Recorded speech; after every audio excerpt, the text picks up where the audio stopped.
2017 की प्रतियोगी परीक्षाओं में आर्थिक घटनाक्रम यानी आर्थिक मुद्दों से जो सवाल बन सकते हैं, ठीक है, जो भी महत्वपूर्ण आर्थिक घटनाएं घटित हुई है 2017 में, उनको मैंने निचोड़कर यहाँ पे लिख दिया है। इन्हें समझाने में बहुत ज़्यादा समय नहीं लूंगा। इनका महत्व क्या है पहले सुन लीजिए। उनको मैंने निचोड़ के लिख दिया है, जो सवाल बन सकते हैं वही मैंने यहाँ पर लिखा हुआ है।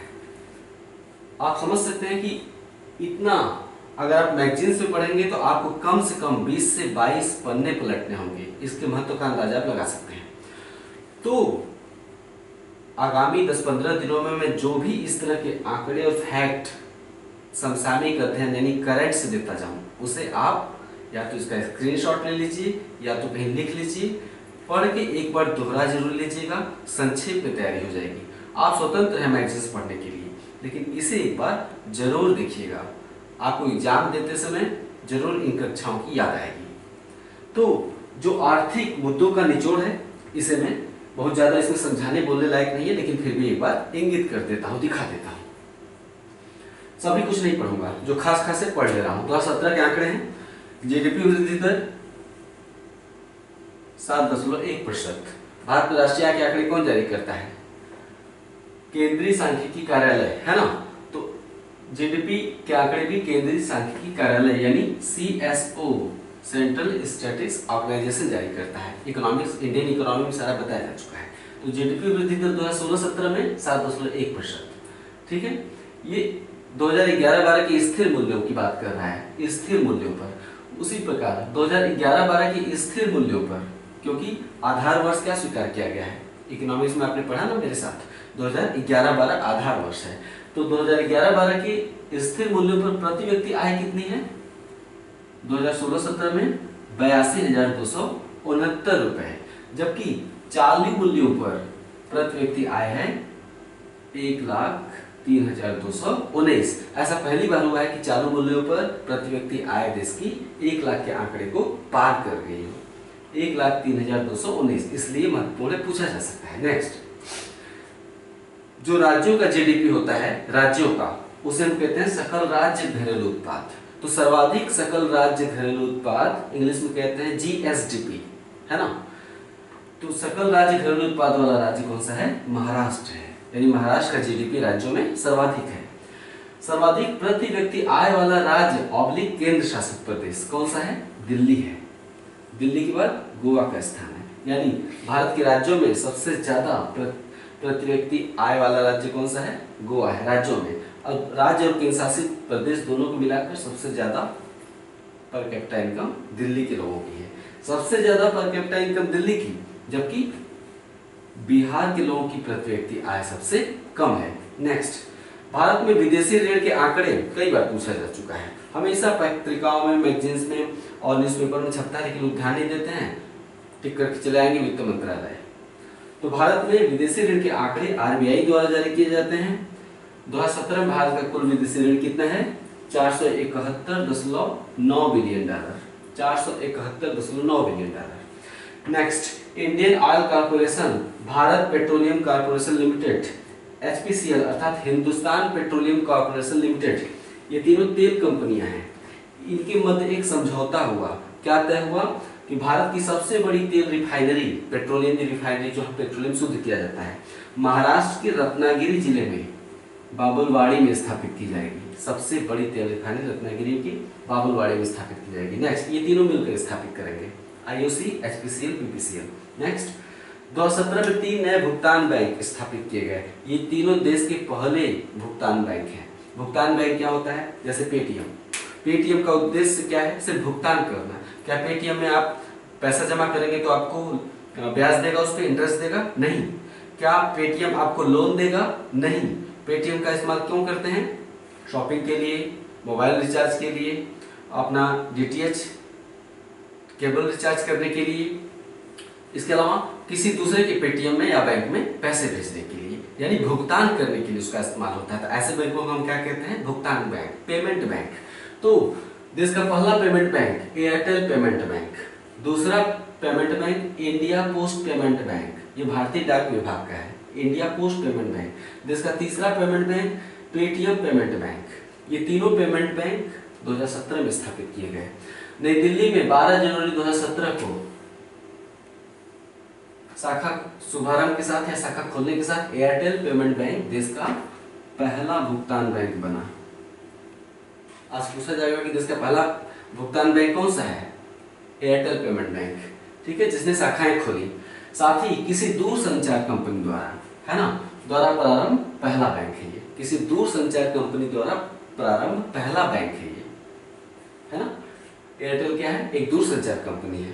तो एक दूर संचार कंपनी ने पहली बार कोई बैंक प्रारंभ किया है। नेक्स्ट, भारतीय डाक विभाग के भुगतान bank India post payment bank ने 30 जनवरी, देखिए 12 जनवरी और ये 30 जनवरी को रायपुर और रांची से अपना संचालन प्रारंभ किया, मतलब शाखाएं खोली होंगी।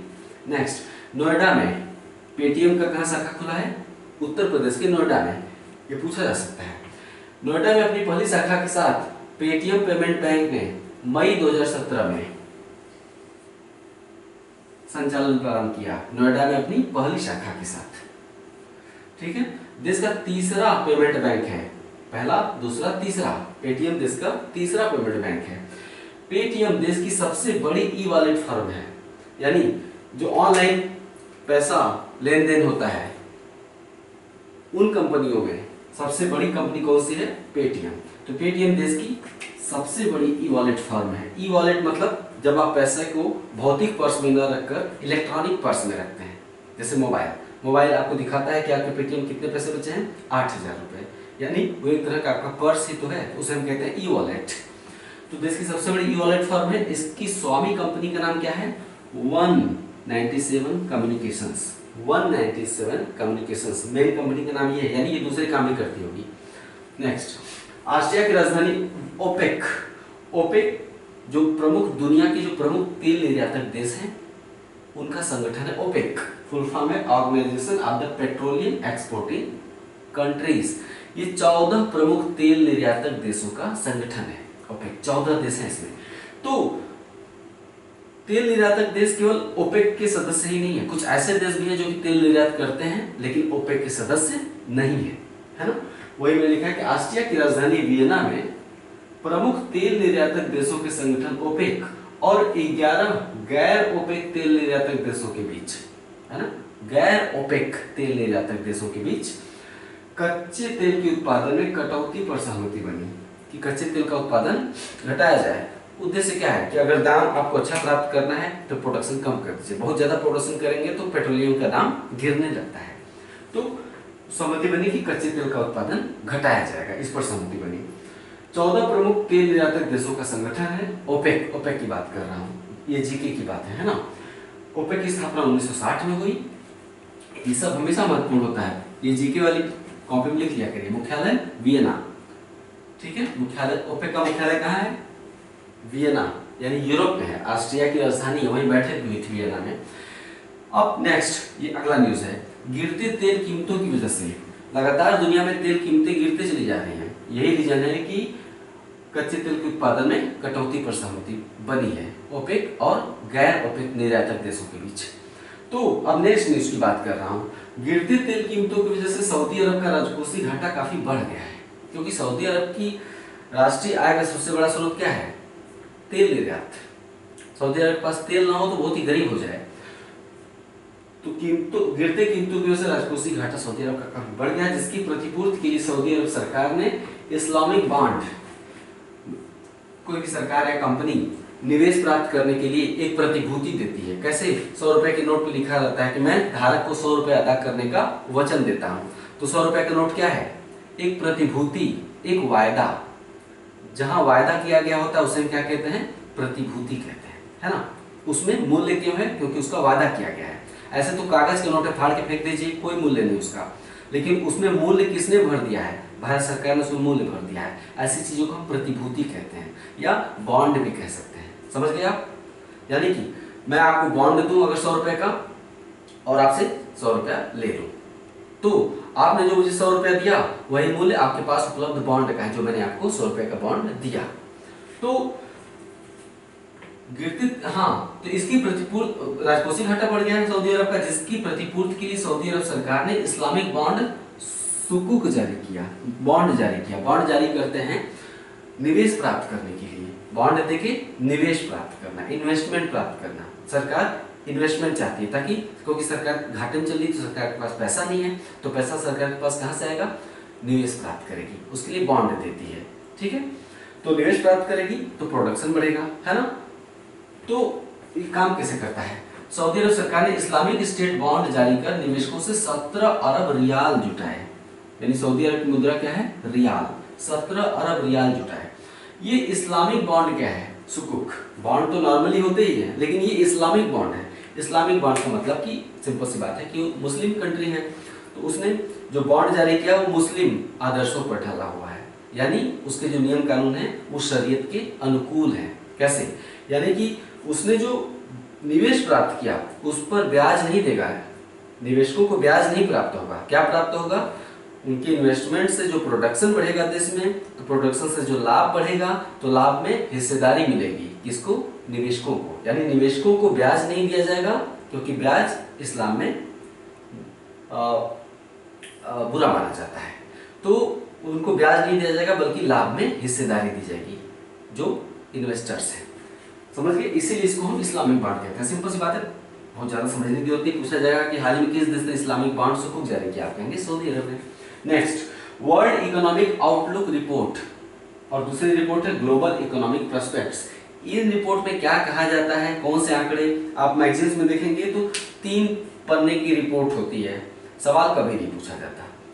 क्या फायदा ऐसा पढ़ने का? 1.5-3 पन्ने की रिपोर्ट होती है इसकी, और आंकड़े वहां से कभी उठे नहीं, तो बहुत ज्यादा समझ आया करने का क्या फायदा। तो बस इतना जान लीजिए कि वर्ल्ड इकोनॉमिक आउटलुक रिपोर्ट अंतरराष्ट्रीय मुद्रा कोष यानी IMF द्वारा जारी किया जाता है। वहीं global economic prospects report world bank द्वारा जारी किया जाता है। इन दोनों को अलग अलग कर लीजिएगा, सवाल पूछा जाएगा तो गलत मत करिएगा। Global economic prospects world bank, world economic outlook IMF, Hindi नाम है विश्व आर्थिक परिदृश्य रिपोर्ट, वैश्विक आर्थिक संभाव्यताएं रिपोर्ट, है ना। तो ये जीके वाली बातों को पूछा जा सकता है।